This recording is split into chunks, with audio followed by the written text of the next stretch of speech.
Welcome to the Idaho Business Podcast, the only Idaho podcast focused on providing profits for Idaho people. If you love our state and love small business, you are in the right place.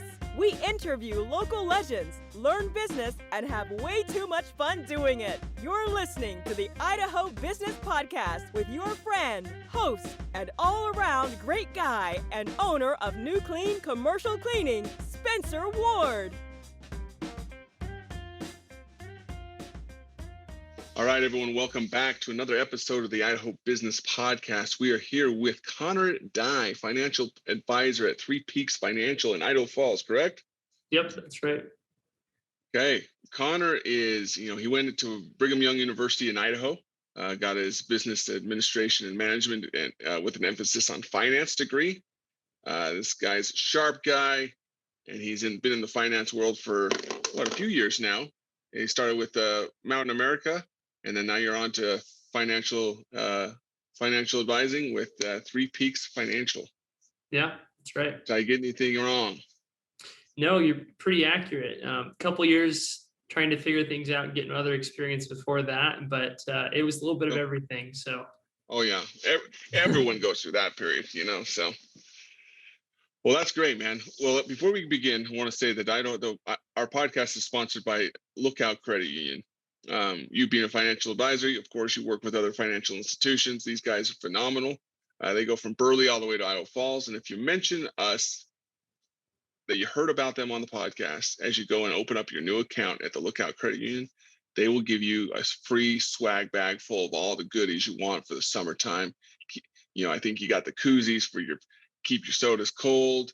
You got your t-shirts, you got all the good stuff. So go in there, tell them you heard about it from the podcast, and they'll hook you up.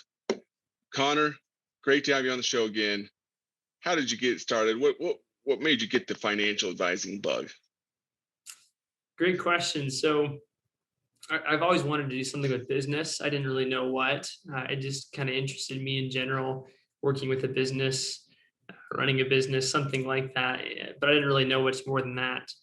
And I was a student at BYU Idaho and looking for just a job that can get me through school.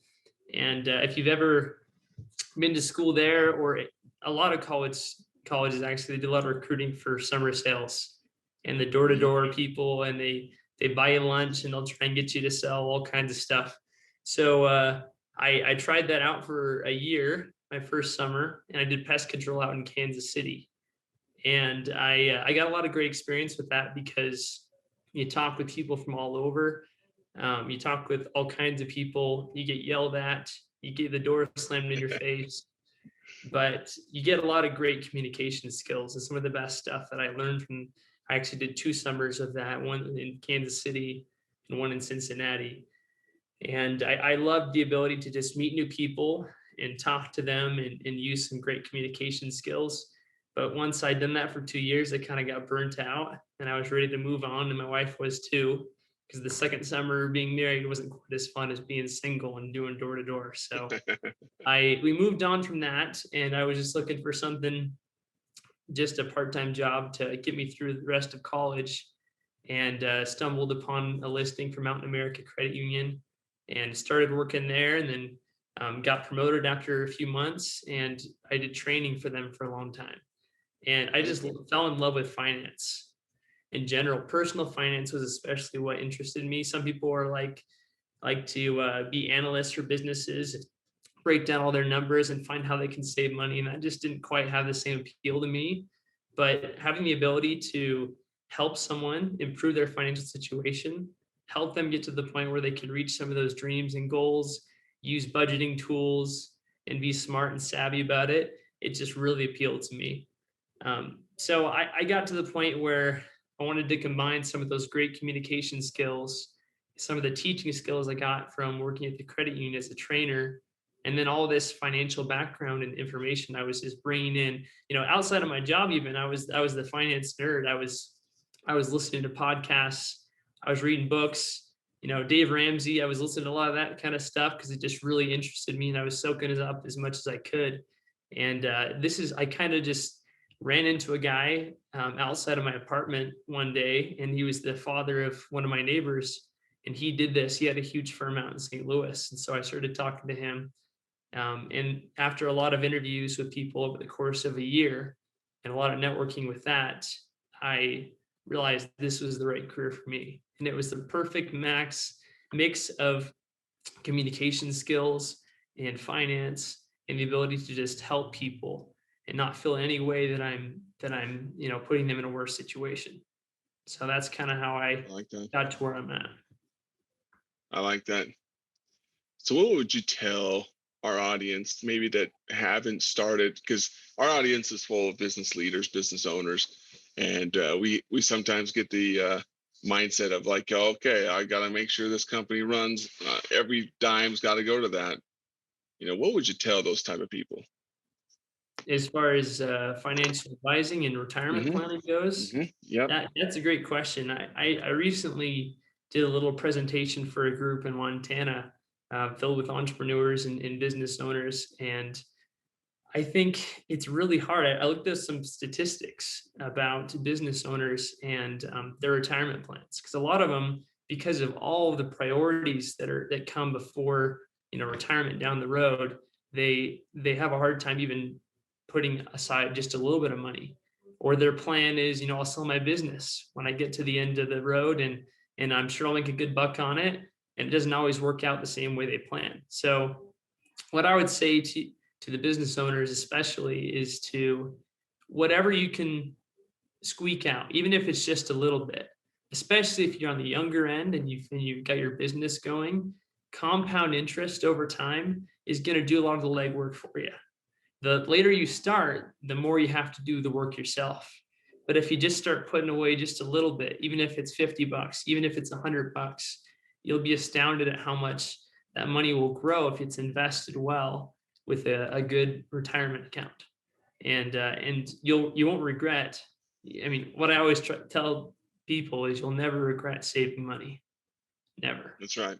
So start early and just do whatever you can. And even if it's a little bit, it'll make a difference.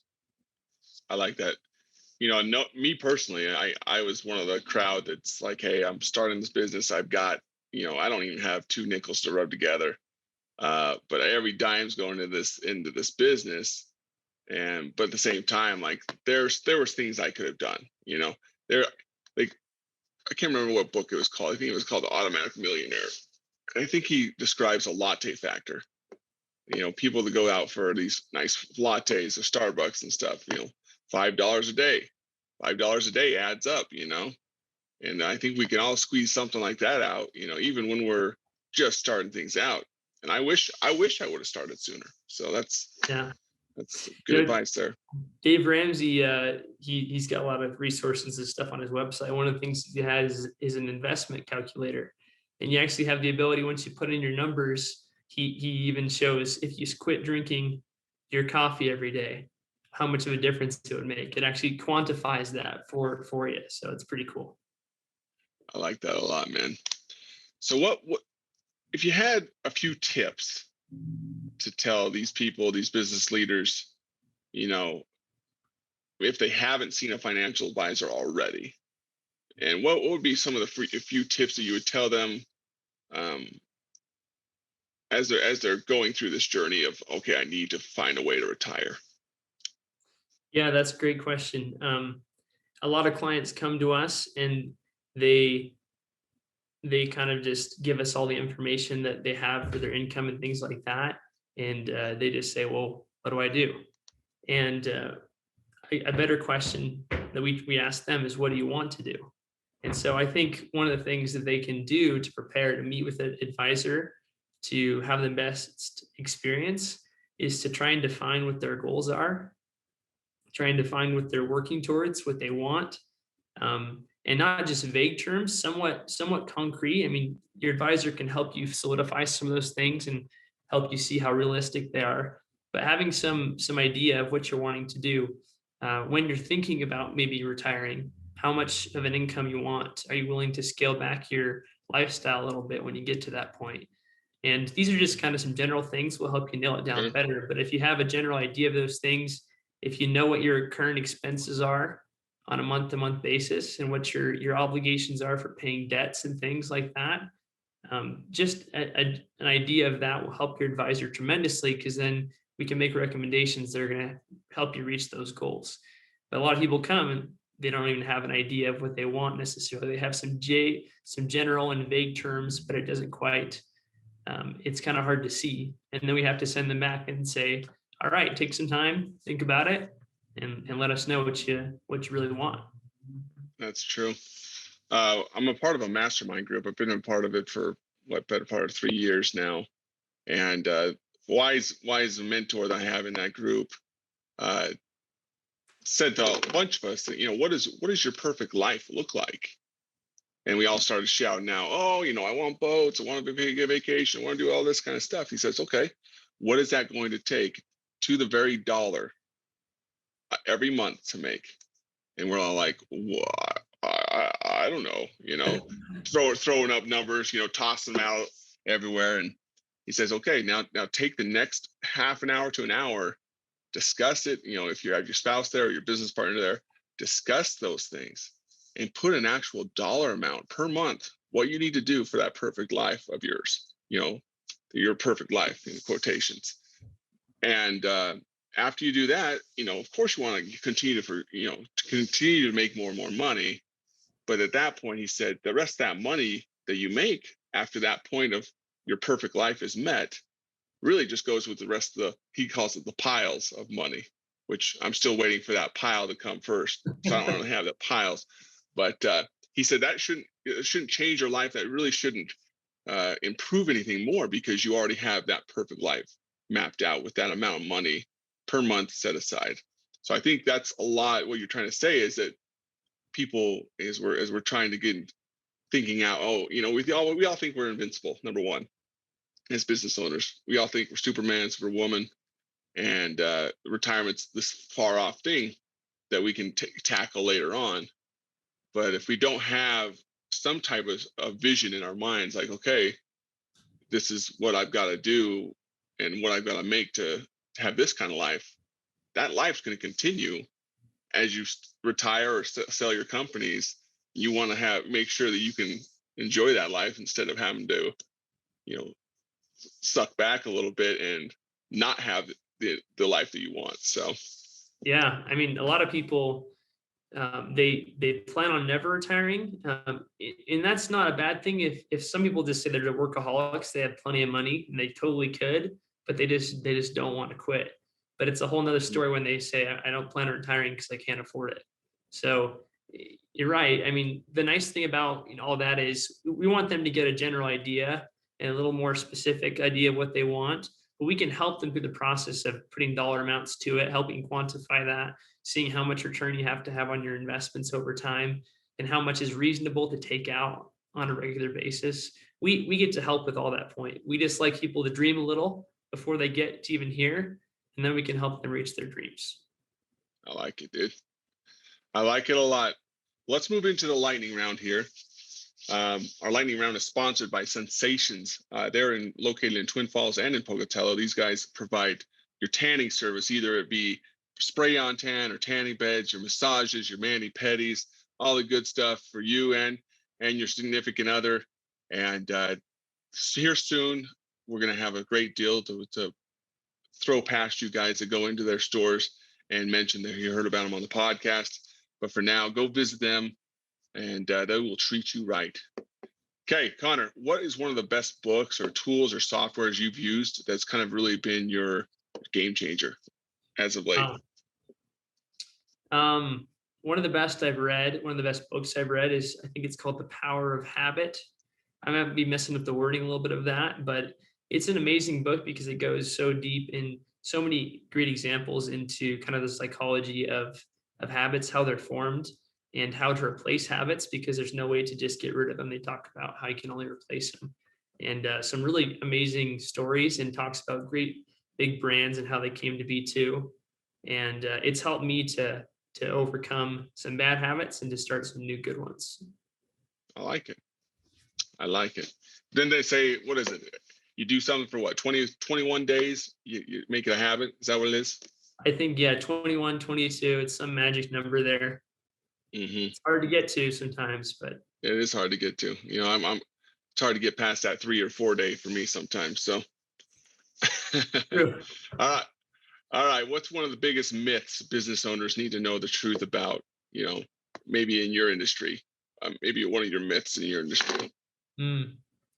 Um, we're not miracle workers, and we're not. I mean, maybe there are a few advisors out there that are get rich quick advisors that have some special formula that they're going to try and sell you on. But really, it's all about finding someone that you can trust that's going to have a good, solid strategy that's not going to be too high risk or too low risk. It's going to find a good balance for you. And it's not about getting rich quick. It's about getting wealthy slowly. So Hmm. that's what I'd say is there is no one advisor that has a special secret formula that's going to get you a crazy return. You got to find someone that you know is you're going to trust and that can explain and help you understand what you're investing in. I like that a So lot. that's what I'd And say. if I had one of those advisors come to me with this get rich quick uh, formula, number one, I would be asking, okay, let's see your portfolio. Do you have your money in that? Yeah, And that's the number one question right there. Because if he has his own money into it, that tells you a little something different too. But it's one thing to sell it, and it's another thing to use it. So definitely. there's times you get high on your own supply, and there's times you don't. And that's one of It's the times true. you want to see. You see where if they can put their money where their mouth is, right? That's right. That's right. Okay, what's one question I should have asked, and what's your answer to that question? Mm. I guess the one other thing that I could say for anyone that's wanting to get into anything new or try anything new um, is about looking for other people that have gone before you. And there's a book and a business coach that I've heard from recently. His name is Roger Connors, and he has a great book about getting a coach and being a coach. He talks about the power of coaching and one of the best things and the most valuable things for me as I tried something new, which was getting into the financial advising specifically space, was to just find people that have gone before me. And more importantly, find people that have done it recently. You'd think that the most experienced person, going to Warren Buffett and asking him, how can I become a financial advisor would be the most effective thing. But it's not the case. The guy that's recently passed the exams, the one that's recently been looking for and starting the job, or the person that recently learned and found good material to learn something new. It doesn't have to be starting a business, but anything new really, when it comes to trying something out or working toward a career goal, find someone that's done it and that's done it recently, and they'll be your best coach to be able to get where you want to go. I like that. I like that a lot. And one thing I guess I should have asked, I'm I think there's probably a lot of people out there thinking the same thing as me, is that, oh shoot, the economy's, it's kind of crazy right now. Things are low. And my advice would, I know you can't give too much advice in your situation on this podcast for legality reasons, but I would say you could nod yourself yes or no. But when it's low, you want to continue to buy in the market because you're buying more of those shares. And obviously, it's not going to just crash on us. We've had, generations and decades of the stock market just, barreling along. It goes through slumps and it goes through high points. So uh, get in there, guys, and get some investing going. Yeah, I would say so. I mean, people tend to get really discouraged and worried and panic a little bit when the market's slow. Hmm. Honestly, it's some of the best opportunities come at that point because that's when you Hmm. get, like you said, yeah, buying low is always great. And but in general, if you're just consistent with putting money in and timing the market is a fool's errand. You're never really gonna know and be able to Yep. predict how things are gonna go. When it's slow. But if you're consistent with your investing and putting money in over time, things have tended to gone up. So Cool. be consistent and don't worry too much about the timing of things. Your advisor will help you with how to invest things to be a little more aggressive, a little more passive according to your risk tolerance. But never be afraid to keep growing your savings in your retirement. I like it. Well, Connor, I appreciate you being on the show today. You've shared some good words of wisdom with the group here, with the audience. Now, these people listening now thinking, all right, Connor's a good dude. You know, he looks like a stand-up guy. Where's the best way to find you? What's the best way to find you? Yeah, thanks. It's been great to be on here with you, Spencer. Our website is 3peaksfinancial.com. It's the number 3 Peaks Financial. We're also on Facebook. We're on LinkedIn. You can find me on LinkedIn as well, Connor Dye, and it's pretty easy to find. Once you search 3 Peaks Financial, it's the first one that pops up most of the time. So that's how you can reach out to us. And our number and all our information is on the website. You can give us a call or just shoot us an email. All right, guys, you hear it from Connor. Give them a call, ask for Connor, he'll take care of you. And again, like always, go out there and conquer your day. Stay away from those negative Nancys and just have a fantastic week. Connor, again, thank you. And to all those listening, continue to share, subscribe, and let's keep this thing rolling. Till next time, see ya. Congratulations on spending a couple of minutes getting a little bit smarter, having some fun, and supporting the Idaho business community. If you're feeling the love, make sure to subscribe, rate, and review on iTunes, Stitcher, or wherever you are.